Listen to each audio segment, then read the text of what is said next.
and the counties of Adams and Arapahoe. If you'd like to ask a question, simply hit *3 on your phone and an operator will come on and take your question. If you're listening online, you can type your question into the question box on the website. My name is Erica, and I'll be your moderator. Tonight, we're focusing on the newest public health orders that were announced this week by the state of Colorado. You may have heard the news that both Adams County and Arapahoe County are moving to what is called Level Red on Friday. That designation refers to the state's COVID Dial dashboard, which is a tool that helps track each county's COVID status. Each level of the dial has certain restrictions with it that are designed to help control the spread of coronavirus. In the past several weeks, most counties across the state have moved positions on the dial as cases have begun to skyrocket. We know that these changes in dial position have been confusing to both citizens and businesses alike. So tonight, we want to walk everyone through these latest orders and provide some clarity on how to keep yourself, your family, or even your business safe during this time. We have a lot of ground to cover tonight, and we'll focus most of our time with representatives from Tri-County Health. But first, to kick things off, let's welcome Arapahoe County Commissioner and Board Chair, Nancy Sharp. Nancy, go ahead. Hi, and thank you very much for joining us tonight. We're pleased to be joined tonight also by officials from Tri-County Health and Adams County. We know this has been an extremely difficult year for everyone, and the holiday season and colder weather may present our biggest challenges yet. But, we're confident that everyone can take the necessary precautions to slow the spread of COVID. We want you to get as much valuable information as possible from tonight's discussion, so please stay tuned and ask any questions you may have. We have lots of ground to cover, but now I'd like to hand it over to Adams County Commissioner Pinter. Hi, yes. Thank you for that, Commissioner Sharp. We are happy to be here this evening to share as much information as we can.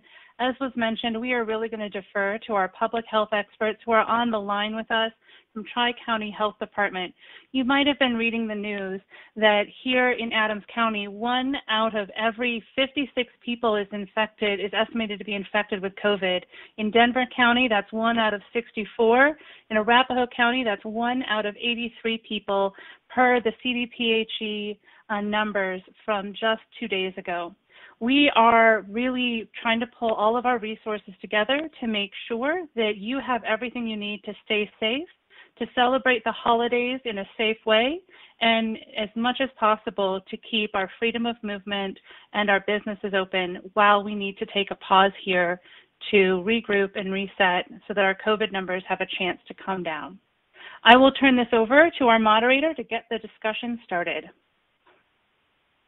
Thank you, Commissioners, for setting the stage for tonight's discussion. A quick reminder that if you'd like to ask a question, please dial *3 on your phone to get connected to one of our operators. Again, that's *3. Now let's bring on Dr. Bernadette Albanese, a medical epidemiologist with the Tri-County Health Department. Go ahead, Doctor. Thank you very much. Good evening, everyone. I'm very glad to be on this call with you. I was asked to provide some numbers. I'm a numbers person, a statistics person, so I was asked to provide some numbers to sort of ease us into the discussion of where we're at and why the public health has needed to make changes in the dial at the state level and what we're trying to do at the local level. So I'm gonna give you some numbers. So I was asked to start at Colorado and hone down into Adams and Arapahoe counties.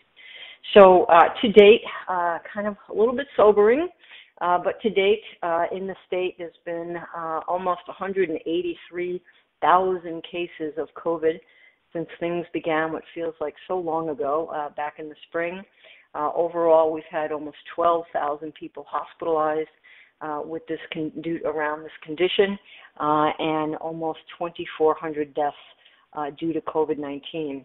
And around the state, we've had about 1,850 outbreaks of the disease in various settings. And I will say, and I'll bring this numbers to you for Adams and Arapahoe County, but much of the disease that we're seeing is in this, what we're calling this surge in cases and surge in disease and surge in disease spread that we have been experienced in the state and in the metro area and in Adams and Arapahoe County since the beginning or mid of September, and it's taken off like a rocket since the beginning of October. So in Adams and Arapahoe County, we are being pretty hard hit in our two counties. Across our jurisdiction, we are having almost 1,000 cases per week, and much of those coming from our two counties.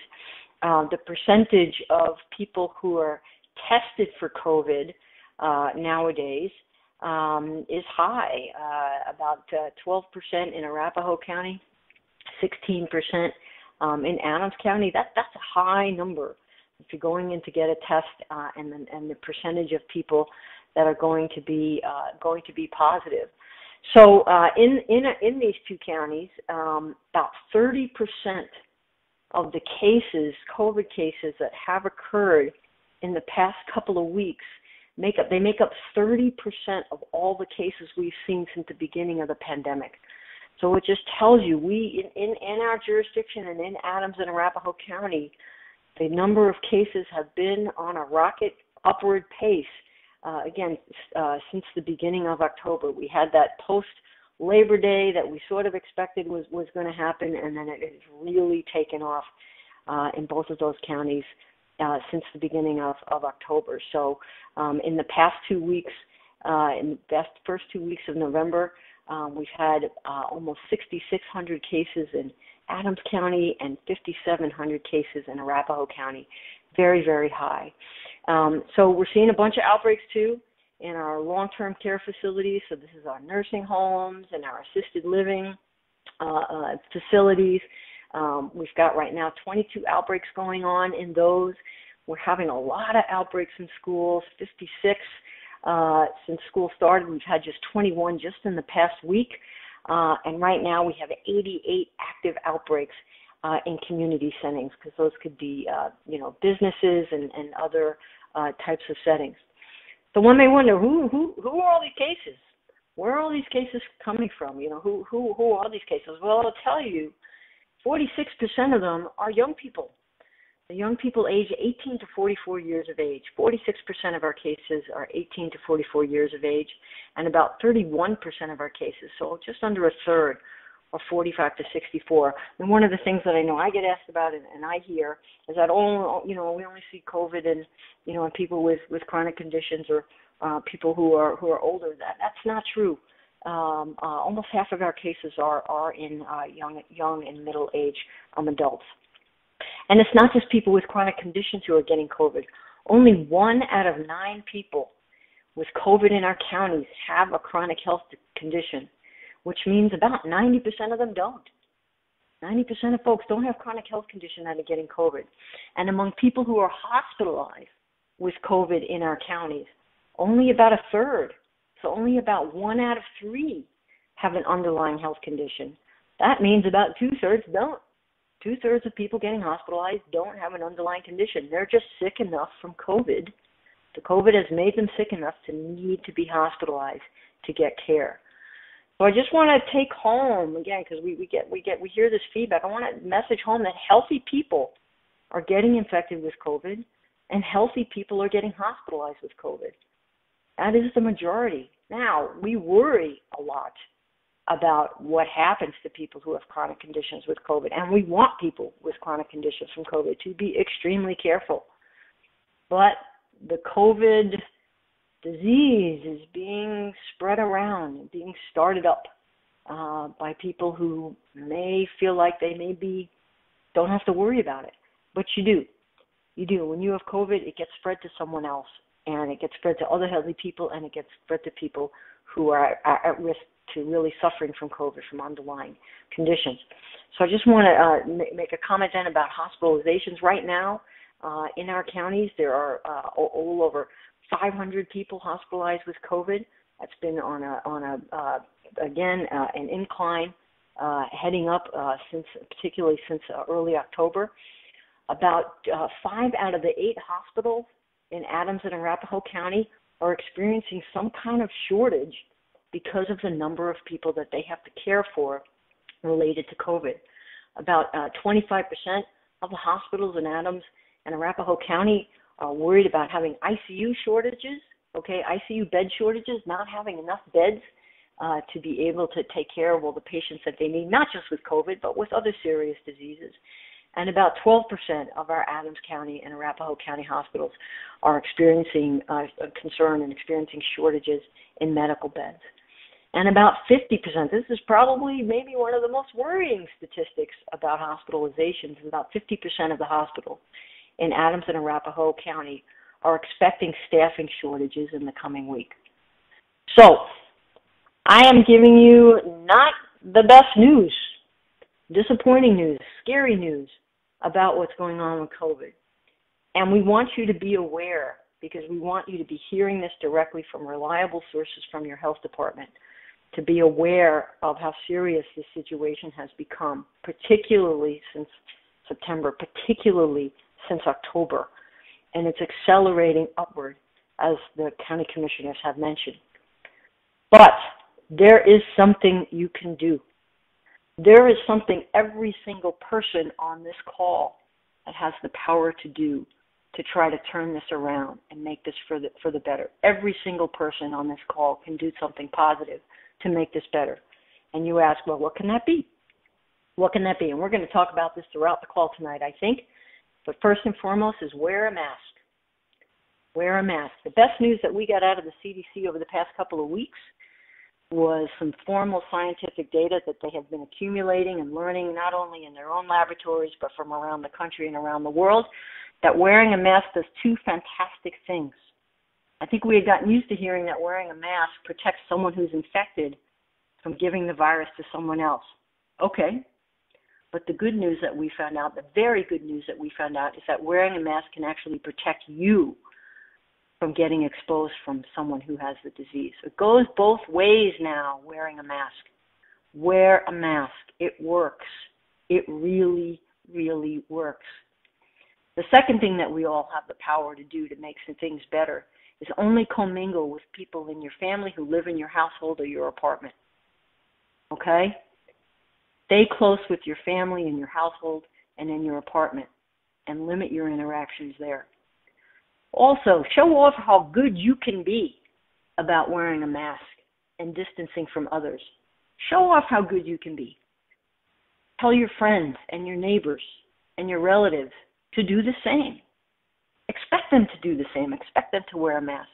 Expect them to keep their distance from their others. We have control over doing this for ourselves and our families. Okay? Wear a mask. Commingle only with people in your household. Show off how good you can be. Role model that. All right? And get a flu shot. Okay? We don't need 2 problems this winter. We're just trying to manage one. Get a flu shot. We can answer questions about COVID vaccine if you'd like. That's fine. But get a flu shot. We know we have it. It's available. Get a flu shot. So please take this seriously. This is not a joke. Take this seriously, please.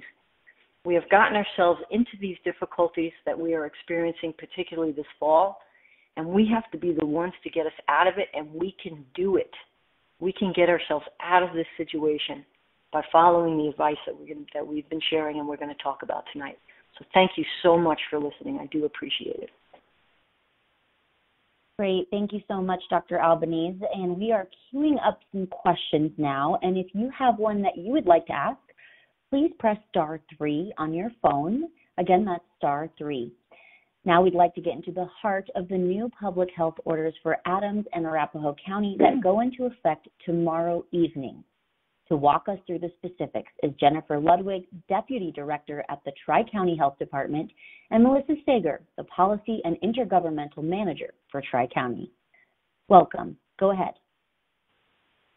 Thank you very much. This is Jennifer, and I'm going to ask you to advance to the next slide, please. And I'm going to talk a little bit about the dial that Dr. Albanese introduced and share a little bit about why we have these new restrictions, what this dial means, and then I'll ask my colleague Melissa to go into a little bit more detail about the implications of restrictions, what we can and what we can't do over the next several weeks, and why it's so important. So first, the dial. This was introduced back in September from the state. It is the COVID-19 dial, similar to that of a wildfire danger dial, where with red being extreme fire danger. So with the COVID dial, we started it with 5 levels. And the most recent change that just came out this week is a 6th level, but we're right now where we are is in level red, which is severe risk. So this is we're currently in orange, which is high risk, as both Adams and Arapahoe counties are in this level orange. As of tomorrow, Friday the 20th at 5 p.m., we are being moved, both of our counties are being moved to severe risk level red. The reason for this is just what Dr. Albanese was sharing.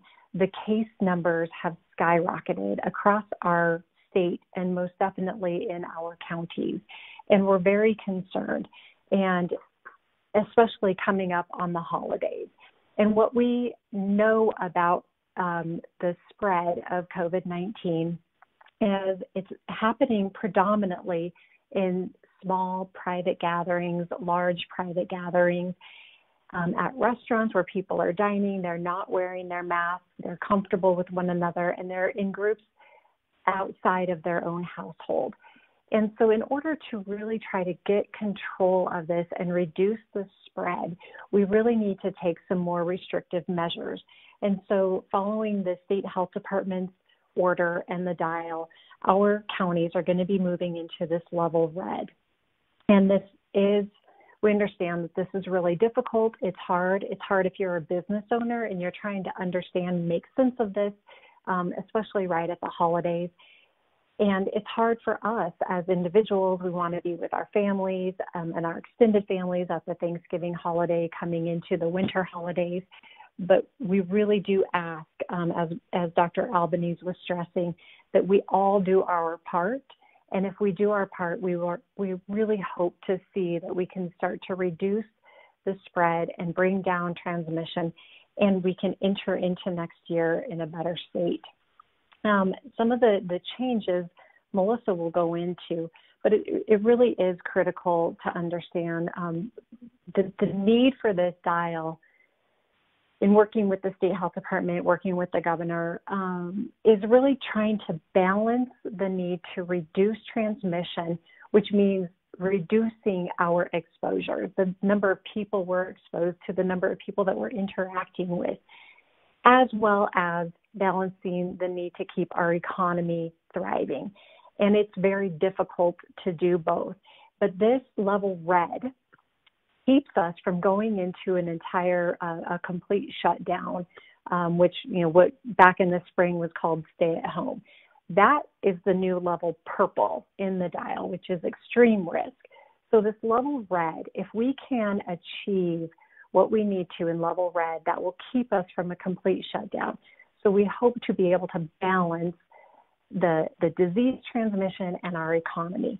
So we can continue to do takeout in our restaurants, we can continue to do shopping and the essential things that we need to. But we really are asking that you only interact with the people in your household, and you limit the number of interactions and places that you are going. So I will ask now, I'm going to turn it over to my colleague Melissa and ask Erica to advance the slide, and Melissa will start to go through some of the high points of the dial and things that we know our communities are really concerned about. So Melissa? Thanks, Jennifer, and thanks everybody for being here. I have about 17 categories of things that I'm going to quickly go through. These are your everyday activities, our common business industries, and I'm going to tell you how it has changed from level orange into this new level red that we will enter into again at 5 p.m. tomorrow, Friday. So first, I'm going to start with higher education. First I'm going to say, can you advance the slide? And then I'm going to say higher education. Not much has changed here in higher education. Most of our institutions have been reducing in-person capacity for quite some time. Most of their activities have been done remote for some time. Our higher education does have activities that are critical. They're training our medical personnel, they're training our plumbers and electricians, and so some of those activities will continue in person, and we're working closely with those institutions on that. Next slide.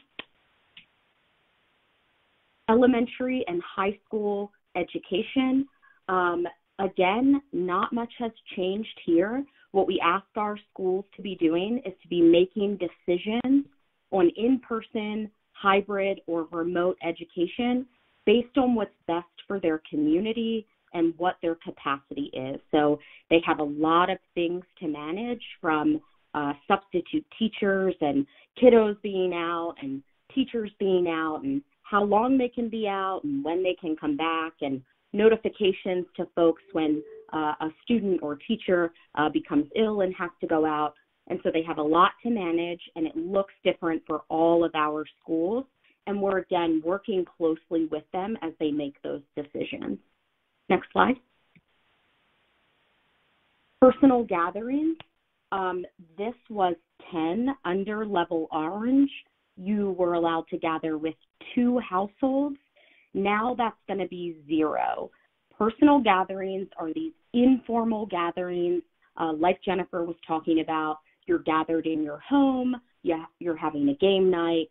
It feels weird to wear your mask because you're with your friends or your mom and dad or siblings. You're not likely to stay 6 feet apart. And so these are very concerning activities to engage in. And so under this new level red, you are not allowed to gather with anyone outside of your household. Next slide.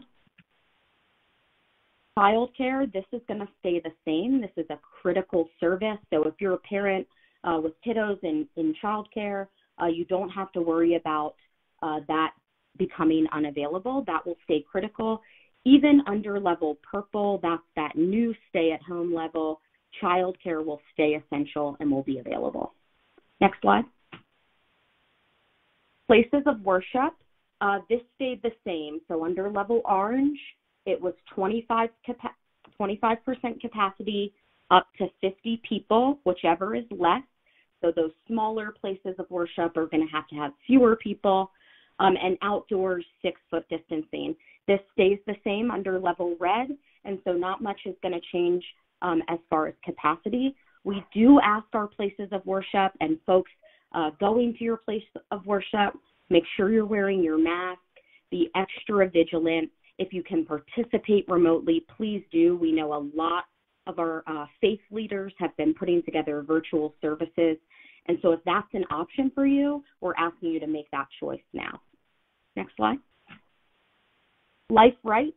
These are these religious life rite ceremonies, a wedding ceremony, a bar mitzvah ceremony. It's not going to be the reception after, but you will be able to hold these ceremonies at the same levels as places of worship, 25% capacity or 50 people. It does not have to occur in a place of worship. We have very diverse residents here, and so this can look different, but again, 25% capacity or 50 people, and just that ceremony, not the reception afterwards. Next slide. Restaurants, this is one of the big changes we have seen from level orange to this new level red. In level orange, you could dine indoors with limited capacity, but you could still have up to 50 people in a restaurant. And under this new level red, no indoor dining is permitted. We know our restaurants are doing a lot of innovative things, outdoor igloos and tents with airflow and heaters, and so they're working to accommodate folks outdoors. We do think outdoors is much safer than indoors, but if you can support your local restaurant by getting to-go food, bring it at home. That's the safest, but it will be available outdoors, and we know our restaurants are doing a lot there. So please do support your local restaurant. Next slide.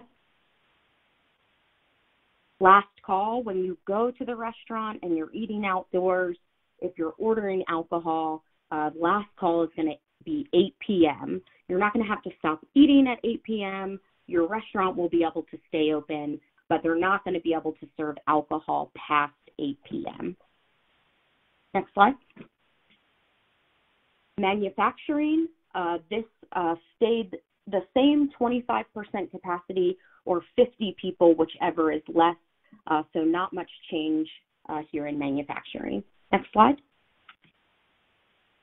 Offices, this was a big change. Under level orange, in your office space, you could have 25% capacity. That's going to be brought down to 10%. So if you work in a non-critical office space, you're going to be wanting to work remotely. 10% of the building capacity can be there. But even if you can be there, if you can work from home, that is what you should be doing. And so it's tough. We've been at our homes for a long time now.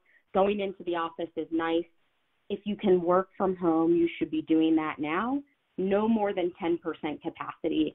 Our critical office spaces are going to look a little bit different. They still must be working from home to the greatest extent possible. And so if you work in a critical business like me at the health department, I'm working from home now.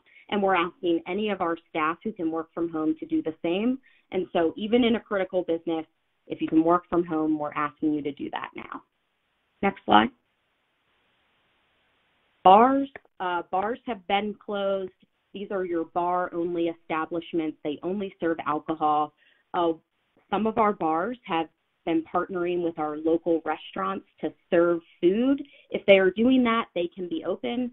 They have to be serving food, and so these bar-only establishments are closed. Next slide. Gyms, this is a big one.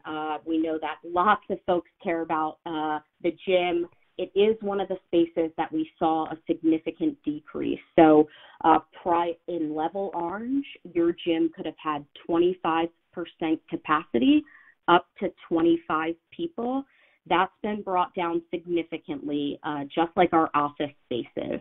So your gym is going to be limited to 10% capacity with a maximum of 10 people per room. And we know that this feels really weird, especially in our huge gyms, but that is the rule. Even in those big, wide-open gyms, only 10 people per room.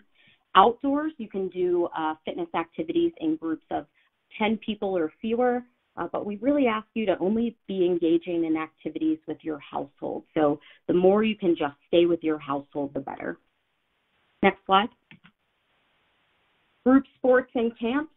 This is also a big area for us, and we have been working really hard to try and clarify lots of moving parts here, from our school sports to our recreational sports to private school sports and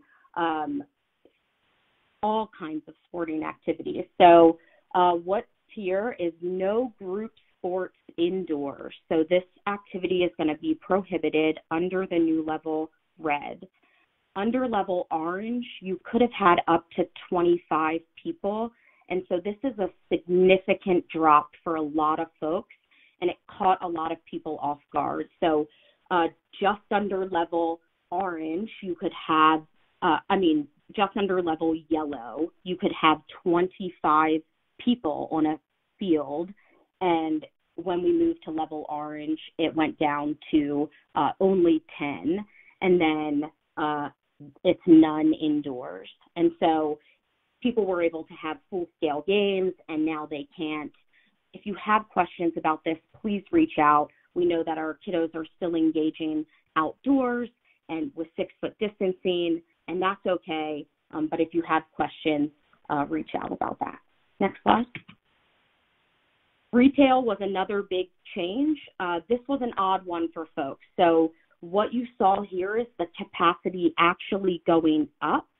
But what the state said here, so now all retail can operate at 50% capacity. This is going to be across the board. So even our critical retailers, so your pharmacy, Target, Costco, all of them need to be adhering strictly to this 50% capacity. So we think overall we'll see a general decrease in the number of folks in retail spaces, but it is going to increase capacity for our smaller retailers. And we think this space is fairly safe. Again, wear your mask, keep your distance, be intentional about that, but your retailers are going to be able to operate at 50%. And the state actually just said that malls will also be able to operate at 50%. So that's a new update as well. Next slide. Personal services, these stayed the same under level orange to level red. Our personal services are implementing a lot of protective measures. We ask them to be super vigilant. We know that we've been doing this for a long time, but they're doing a lot. They're wearing N95 masks and keeping capacities low, checking symptoms, but that's going to stay the same from level orange to level red. Next slide. Limited healthcare settings, this is your acupuncture, your chiropractor. This stays the same, 25% capacity or 25 people. Next slide. We're getting close to the end here. This is another big one, though, events and entertainment. So prior to this move to level red, that's happening tomorrow, we could have indoor events. You could have a wedding reception, a birthday party, lots of things were open under this indoor event guidance. And now under level red, indoor events are going to be prohibited. This category is very broad and covers a wide range of business activities, everything from classes outside of higher education and kindergarten through 12th grade. This is like your cooking class or your art class. That was all regulated under indoor event guidance, but also those wedding receptions, those parties, just events in general, they're going to be prohibited indoors under level red. Outdoors, still 25% capacity or 75 people. Again, we think outdoor is a lot safer. Keep your distance, still wear your mask. That's required for events. Even outdoors, we want that extra layer of protection. And just keep your distance from folks, but those outdoor events will be allowed. And this is the last slide. Next slide. Outdoor guided services also stayed the same, 25% capacity, groups of 10. Again, if you can, we ask you to stay in your household group as much as possible when you're engaging in any of the activities. And with that, I'm happy to turn it over to questions. Okay, great. Thank you. And just to let everyone know on this call that we are recording this. So if you did want to listen to this or send it to anyone, it will be available on the website tomorrow. That website is tchd.org. You can also find it on each county's website. So Arapahoe is arapahogov.com. Adams County is abcogov.org, or they have a specific COVID website, which is adamscountycovid19.org. All right, let's go ahead and take some questions. Again, if you have a question, you can dial *3. Again, that's *3 on your phone to be connected to an operator, and they'll get your question in the queue. Our very first question is from Barbara, and Barbara's question is for Dr. Albanese. Barbara, you are live. Go ahead and ask your question. When I have an adult daughter who is health compromised. So when I'm shopping at King Soopers and I go in with my mask on, and they have their sanitation tissues right there before you get your cart, using that tissue, wiping that handle off, is that going to be enough for me to cover bringing groceries home into my home with my compromised daughter, or should I be wearing hand gloves considering people coming into King Soopers before or after me are sneezing or coughing and putting their hands on those handlebars of the carts.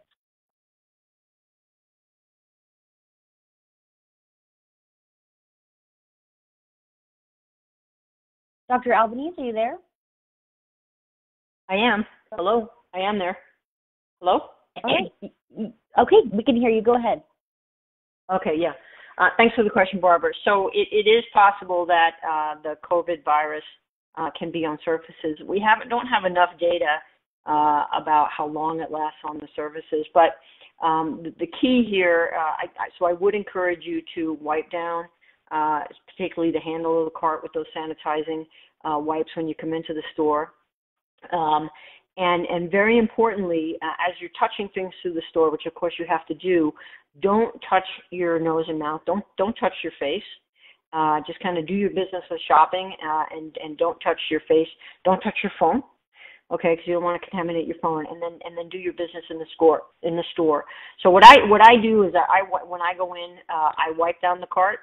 I use some hands. I always have hand sanitizer in my pocket. I clean my hands. I go about my shopping. I get to the checkout. I get my things into the bags. I clean my hands with hand sanitizer before I use my credit card or cash or whoever I'm paying. I finish that up. I clean my hands again because I had used the checkout if you're doing self checkout. I take my groceries out to the car. I get them in the car. I sanitize my hands again before I start driving. So keep some hand sanitizer handy. Use those wipes because they're good to clean off the surfaces. Don't touch your nose or mouth, and don't touch your phone while you're in the store. Wonderful, thank you. Our next question is an online question from Ashley, and Ashley wants to know, are dance studios to remain open after the new COVID dial? And if so, what are the major restrictions as far as numbers?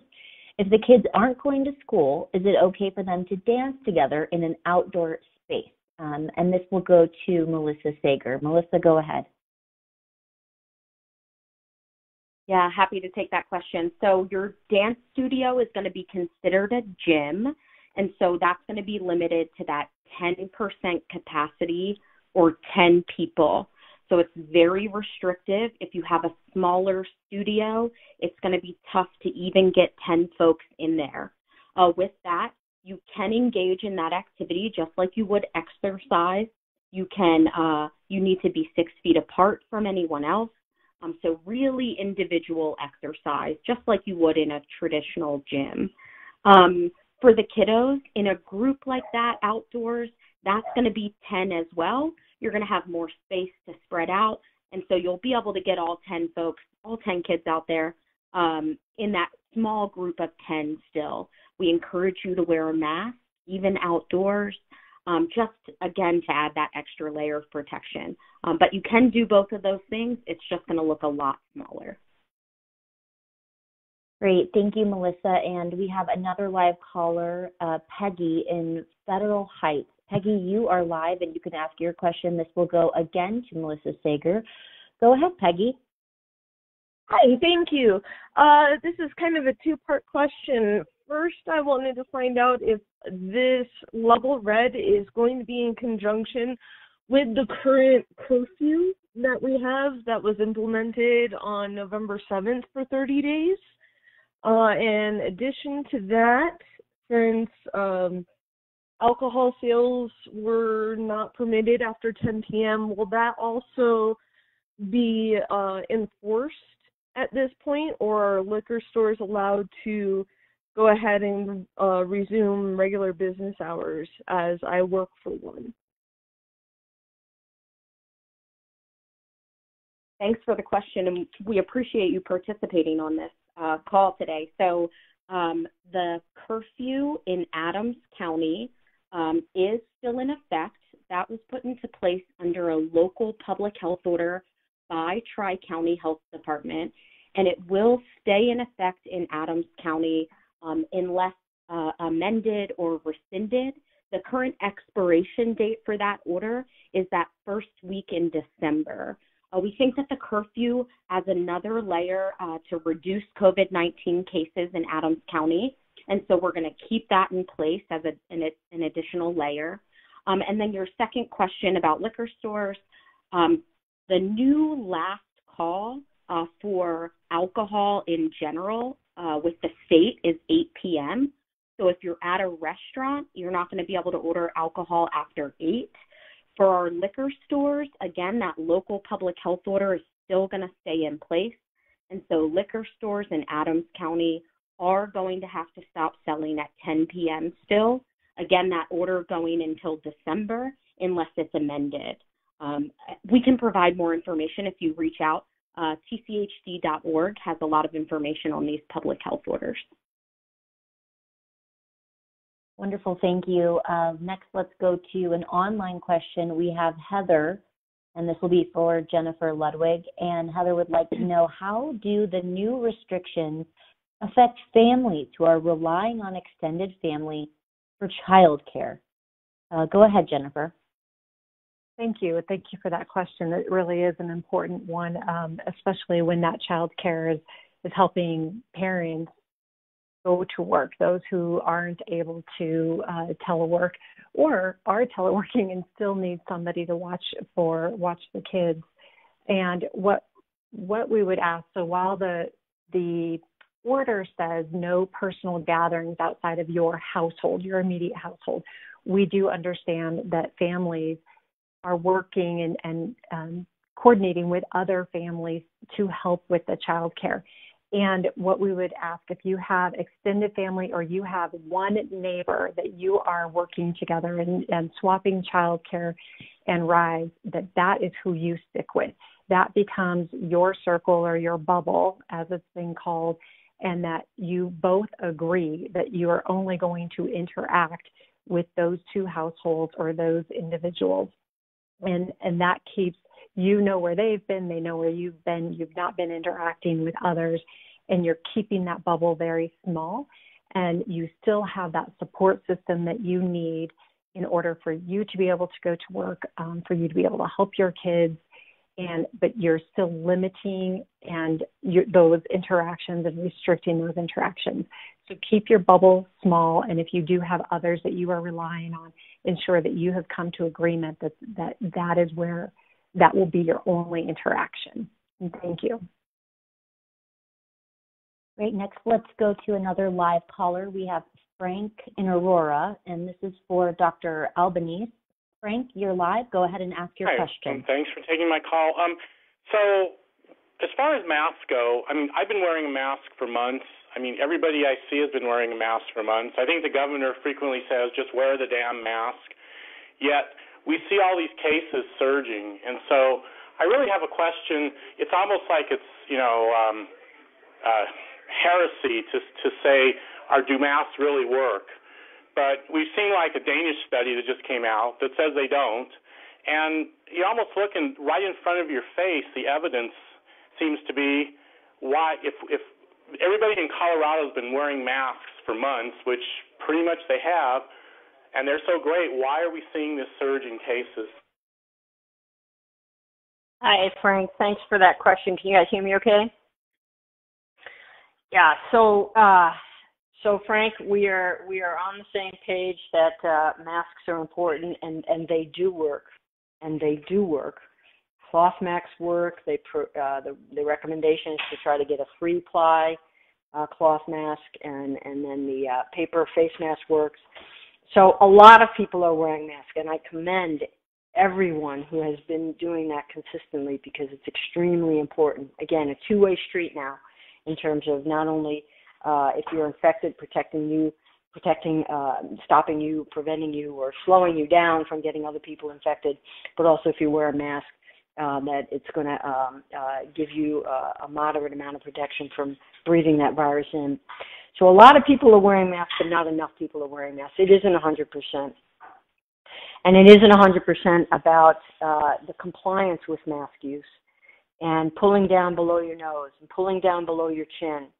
And if you're outside of your household, pulling your mask off in close contact with other people, to eat or drink. These are the little slip-ups that contribute, because once that thing is not covering your nose and mouth and not securely covering your nose and mouth, out goes the virus or in goes the virus. And so we need we want to see 100% compliance with mask use, but it's using the proper mask, wearing it properly, not pulling it down below your nose and chin. And if you're going to, of course, we need to eat and drink, but if you're in an area where you're wearing a mask and you're in a public area and you need to eat and drink, pull it down, do your business, put it back up. If you're going to just continue to have conversations and use that social distancing of 6 feet or more than 6 feet to keep that distance to prevent that spread. So it does feel like it's pretty good, Frank. It does, but it needs to be more, and we need to just have better compliance with how you wear them.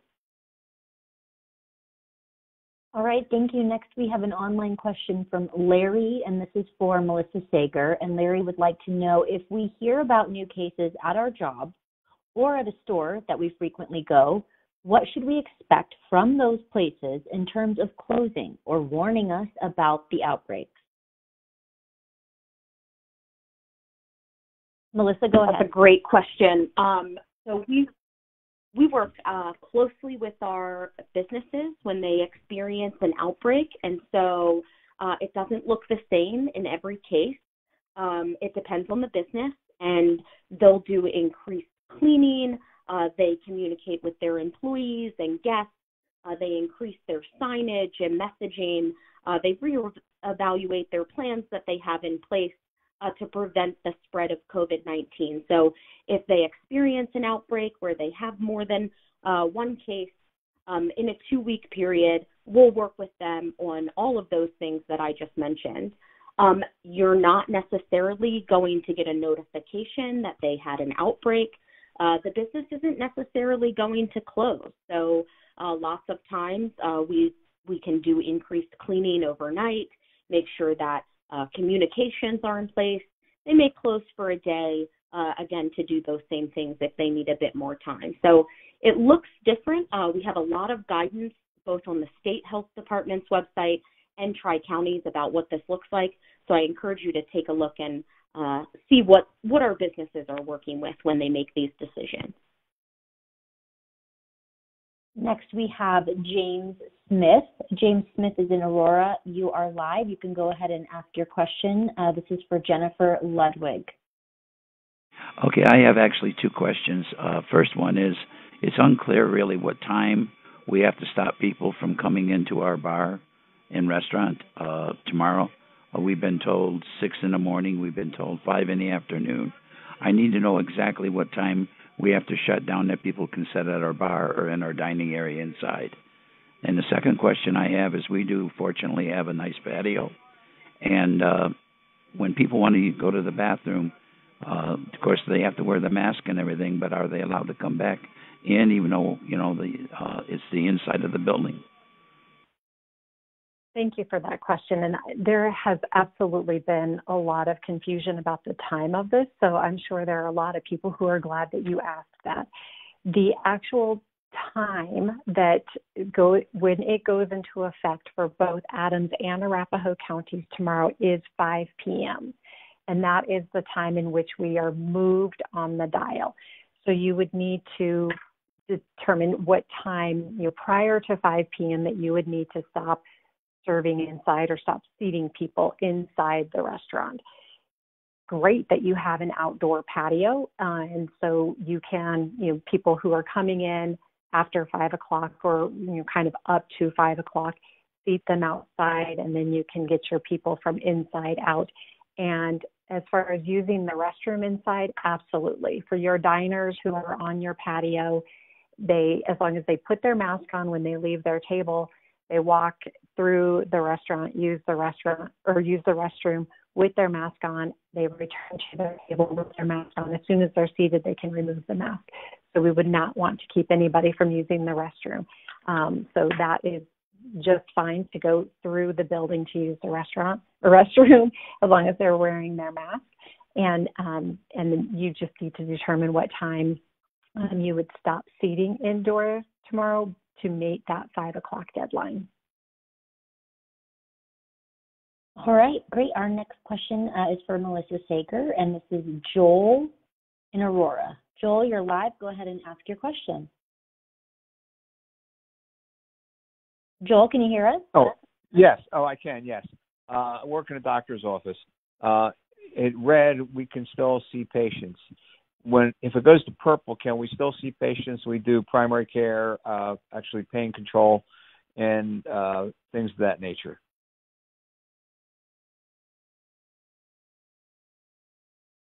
Thanks for the question, Joel.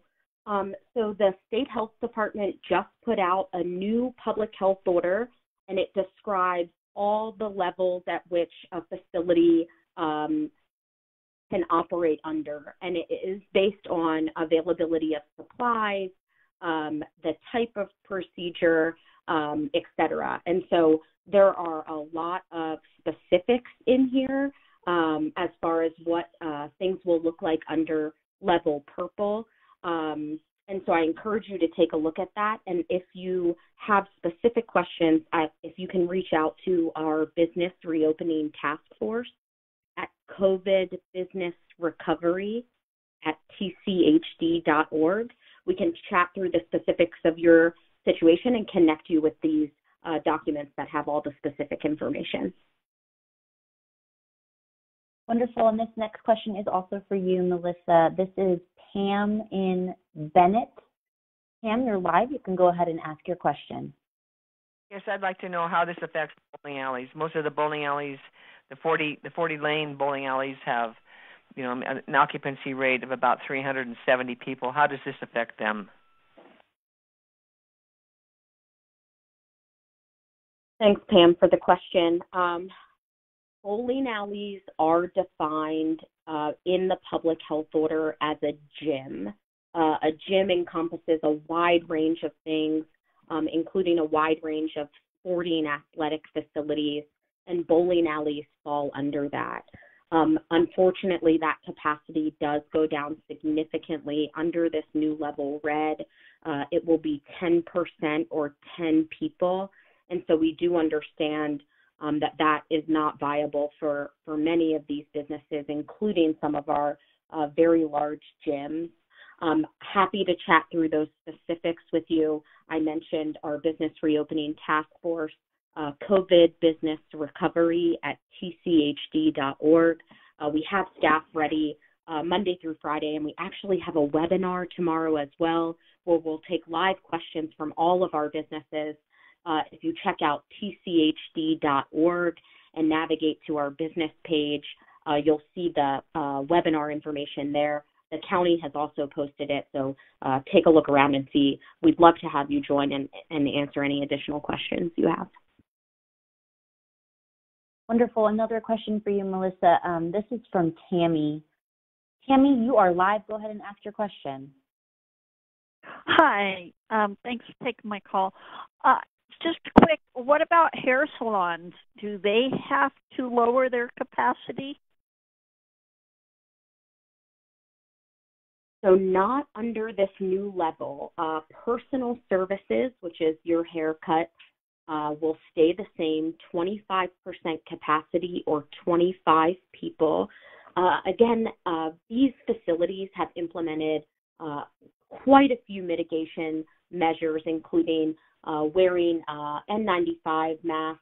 If a client can't have their mask on, you can keep your mask on the whole time, symptom screening and things like that. So that capacity stayed the same from level orange to level red, 25% capacity or 25 people. Great, thank you. Next, let's go to Nicole in Aurora for you, Melissa.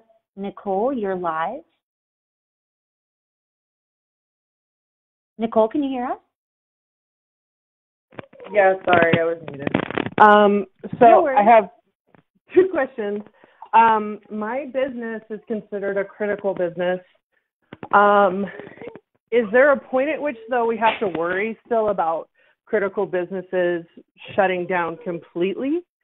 And then the other thing is I'm a small business owner, and I have single parents working for me who now, since the schools are shut down, have to bring their kids to work, and it's causing undue stress and hardship on that parent and other employees. So are there new programs that these employees that I can direct my employees towards to help them out? Because it's just not an ideal situation, and I don't want to lose good people because they don't have somebody to watch their kids and they can't afford it. Nicole, thanks for the question, and I'm sorry to you and your employees that, we know that this is really a struggle for so many folks. I'm going to answer your first question and then give you a resource for childcare and maybe some other support. So critical businesses and they're outlined in that public health order. There's a very long list of these critical businesses. They include things like your pharmacy, your grocery store, your gas station, your health department, your local government, your court system. Lots of things are considered critical. And so when we talk about stay at home, it does mean a lot of things, but you'll still be able to access those critical services. So we don't anticipate for critical businesses to close under level purple, that new stay at home. They'll stay critical.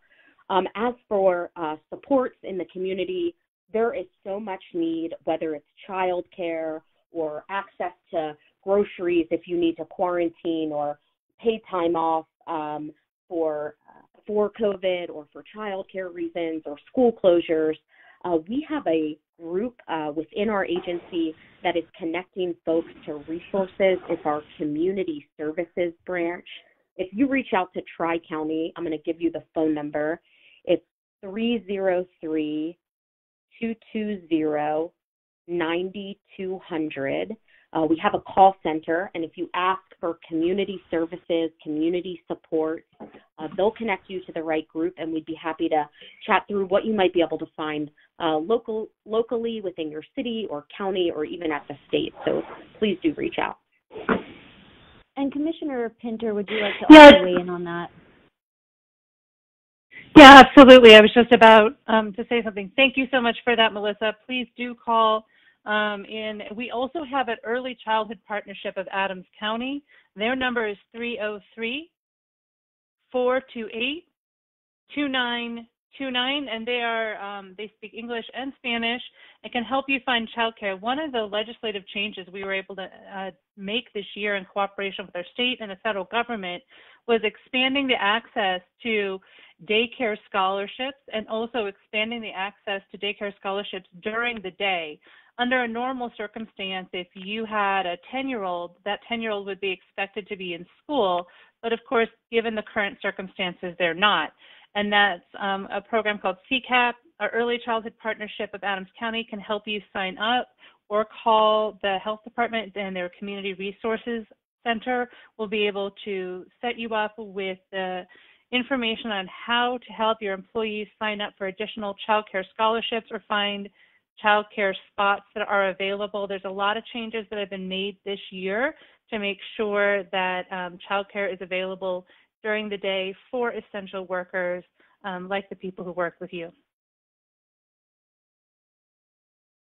Wonderful. Thank you, Commissioner. Let's go to a live caller. This is David, and he has a question for Dr. Albanese. David, you're live. Go ahead and ask your question. Hi, Doctor. Thanks for taking the question. So I am actually recovering from COVID. I am on day almost 16 after my first symptoms. And so my question, I guess, and this probably applies to a lot of people, is how long are we contagious for? Can we carry the virus? Like, should we also restrict ourselves from traveling and continue to wear masks and to protect other people? And can you just talk about that a little bit? Because I think there's probably a lot of people like me that are now out of the woods and wondering what we can do to help others. Hi, David. Thank you for that question, and I'm so happy to hear that you are recovering well. So congratulations on that. Good to hear. Great question. So the period of time that we define, so if someone has COVID and has symptoms, the period that we define for you to keep away from others, what we call isolate yourself, keep away from others, is based on two things. One is that at least 10 days have passed since the beginning of your symptoms, so at least 10 days. But in addition, after those 10-day period, you need to have been recovering, meaning no fever without taking fever-reducing medicines, and symptoms improving for at least 24 hours. So minimum of 10 days since the first day your symptoms started, and your symptoms are improving, and you have had absolutely no fever without taking Tylenol or whatever else for at least 24 hours. So if you meet that criteria, then it is okay for you to come out of isolation, and it's okay for you then to be around other people. Now, with all this being said, when you're done with your infectious time and done with having to be very strict about keeping away from others, please still wear a mask. And I say that for two reasons. Please still wear a mask. We addressed our earlier caller's question. Wear a mask because it's the role modeling thing to do. Wear a mask still when you're out and about in all the other in all those settings that we recommend wearing a mask, and still continue to social distance. So we don't want you to say, well, I had COVID, it's good, I'm done, and now I can be somebody completely different than what we are asking everyone else in the population to do. So stay strong, be well, but still continue to role model and wear your mask and do your social distancing even after you recover, and I'm glad you are. All right, wonderful. Thank you. We are going to go for another few questions. We have a lot of questions coming in this evening, so we are trying to get as many of them done. We're going to go a little bit longer. Let's go to an online question from Armida. Armida wants to know, what are the restrictions for dental offices? And this is for Melissa Sager. Thanks for the question. It does go along with the question that the gentleman earlier asked. There are a lot of specifics about when elective procedures can happen and what that may look like under a stay-at-home.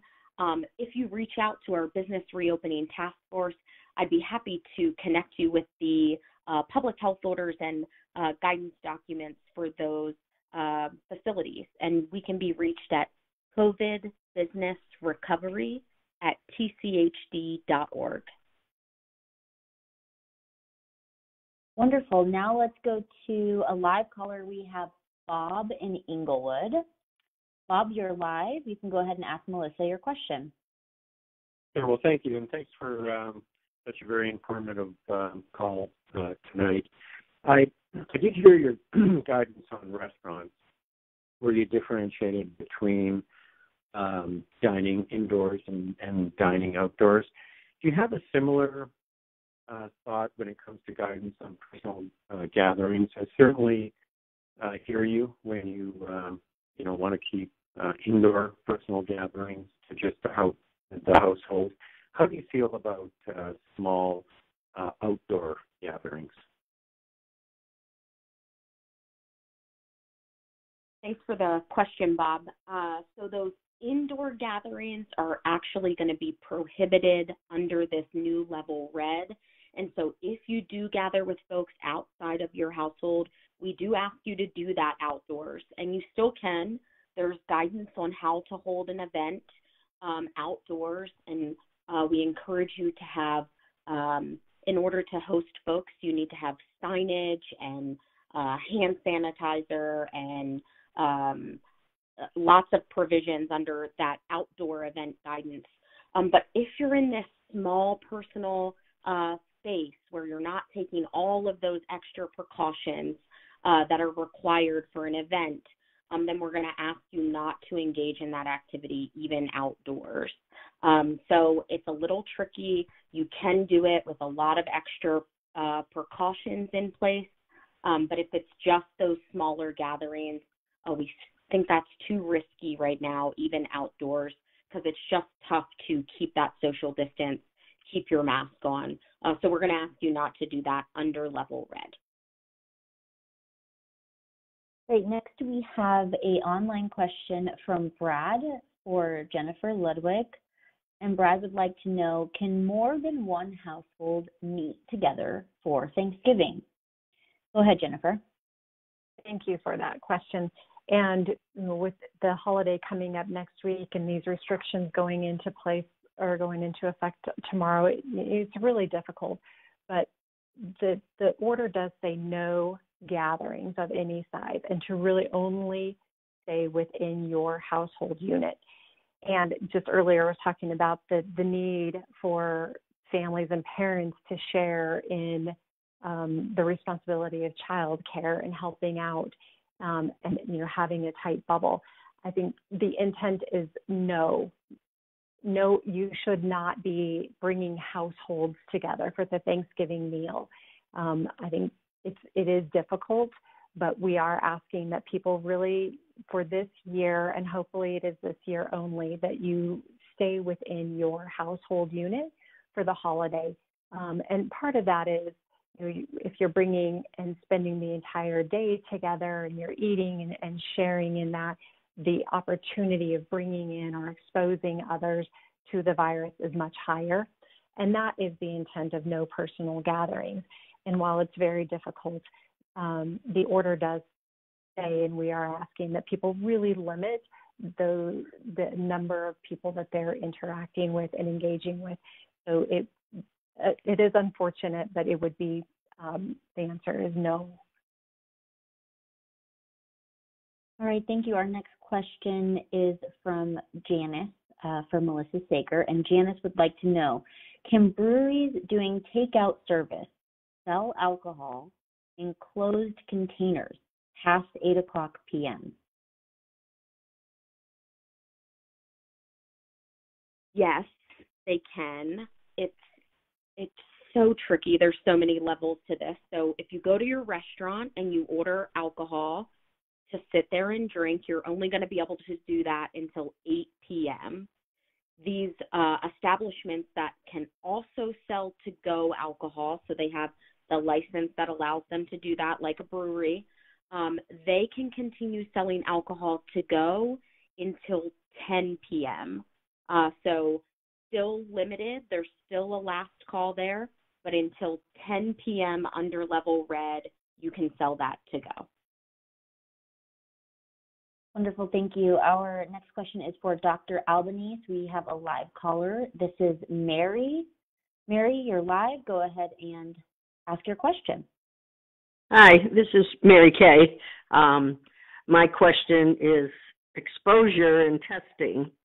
Right before I got this call, my daughter called and said her son, who is a technician in a private surgical center, said the doctor he works with now tested positive. The doctor said he was exposed at a dinner party last weekend.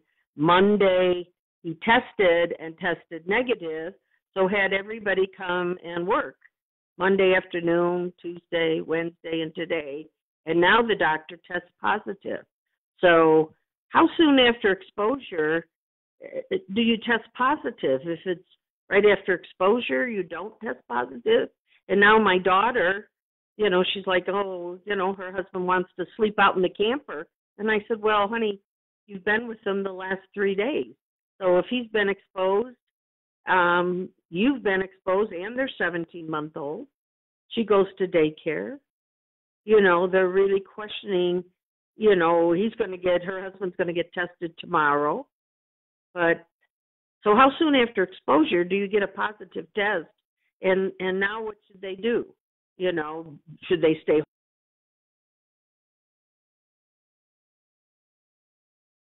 Okay, hello? Hopefully Mary Kay is still on the call. Thank you for that question. So just to clarify a couple of things.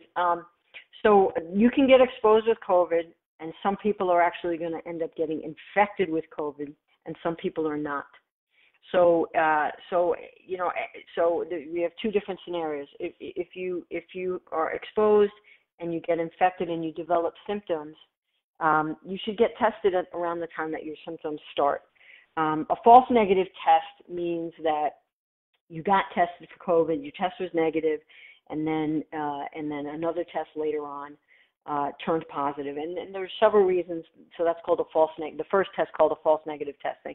Oh my goodness, I tested negative, but I ended up having COVID based on a positive test that was done later. So either at the time of your initial test, you really didn't have COVID infection yet, so there wasn't virus to be detected in your nose and throat when the test was done. Secondly, sometimes COVID tests are done, and there's just a problem with how the test was done. So either the swab was not done well enough to be able to pick up virus in your nose and throat, and so the test didn't find it.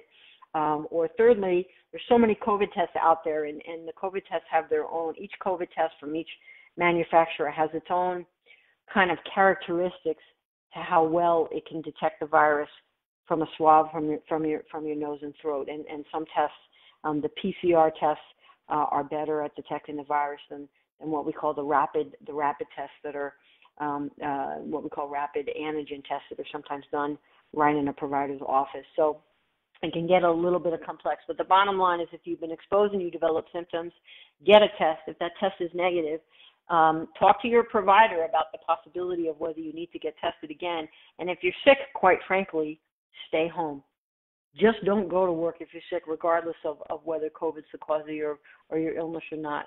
If you had an exposure to someone with known COVID, and then you need to quarantine yourself, right? So we know that if you had an exposure to COVID, a known case of COVID, then it may take up to 14 days before that infection takes hold.